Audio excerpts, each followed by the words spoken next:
Hey, really quick before you go, let me pull up this. What's the proposed mechanism for ivermectin resolving cancer? I have a lot of curiosity around this topic. Well, I mean, let me give the highest kind of level view of it, and that is that the metabolism of cancer, all of the Warburg effect, is that the glycolytic fermentation, and even in the presence of oxygen, replaces oxidative phosphorylation, right? And that's ancient economy, that ancient those ancient pathways or mechanisms in terms of the bioenergetics predate oxygen on the planet. And so a lot of these parasites run on that economy, and it's the economy that your cancer runs on. So when you hinder that fermentation, that metabolism, and it's a death knell for those cells. Are there side effects? You can have, there's a neurotoxicity that shows with some visual side effects. It happens in about 25% of the people. And what guys have found is that if you can titrate past that, and is common is to get to, I don't know if I should even say it, but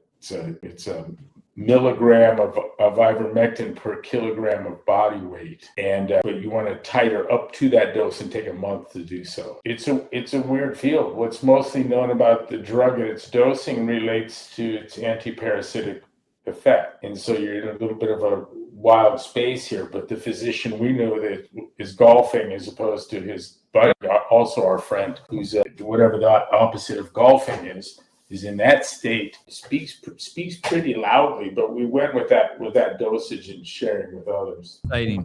Yeah, I mean, it looks like this. If cancer is a metabolic disease, and I find it impossible to not think that, to not believe that is my understanding, then there would be good reason for this working. It didn't come as a surprise to Seafried, and it wasn't his offering either. What wasn't his offering? He wasn't the originator of it? He wasn't the one that, hey, let's try ivermectin and mebendazole. What happens if we use the drugs that are used to stop the organisms that run on this ancient metabolism? What happens if we expose cancer drugs to that? Cancer cells to that. Yeah, I'm sorry, cancer cells to that. Yeah. Was there someone who, it wasn't accidental? Someone actually came up with it theoretically and then watched it? I don't have a clear sense of that. I've heard some talk, and I know some people that are interested and are looking at it. But it would be anyone that was in the space of the metabolism of parasites and understood that cancer was a metabolic disease and understood the Warburg effect, I think would find that a natural suspicion. And the fenbendazole, why is that in conjunction? That's also anti-parasitic. You take that in conjunction. Yeah, I'll give you some key things to look up. I don't even want to say. Let's see what I can say. I've been told very little about how fenbendazole can help blood cancer. Isn't it only work for tumor cancers?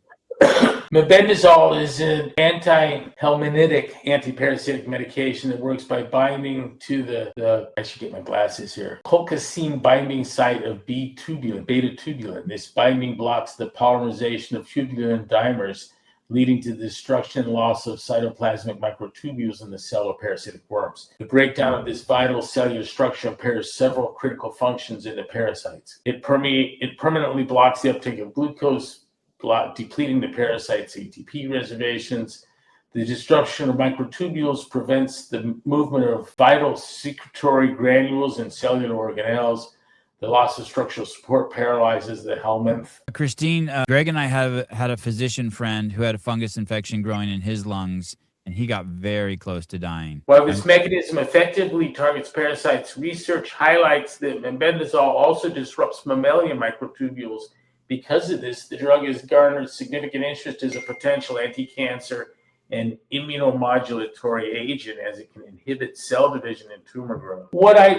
Here's what happened here, and I think this is important. Is it a drug that it was in universal use? I know physicians that take ivermectin and mebendazole prophylactically with their travels. They'll do 3 months in Haiti and come back and take that shit on the return home, and have for 20 years, as long as it's been out, right? Yeah. You take it prophylactically to avoid having to see the guy in Phoenix that does traveler's diseases like we did. And so the risk is minimal, and yet there's an unwilling to even go to clinical trials there on something that's so potentially so wildly. I mean, the question be, what if it fucking works? You won't be a hero. During COVID, I knew physicians who were taking ivermectin for every week for a year prophylactically. Yeah, I think that worked too. They never got it. The physician I know never got it. It's just kind of a plausibility thing.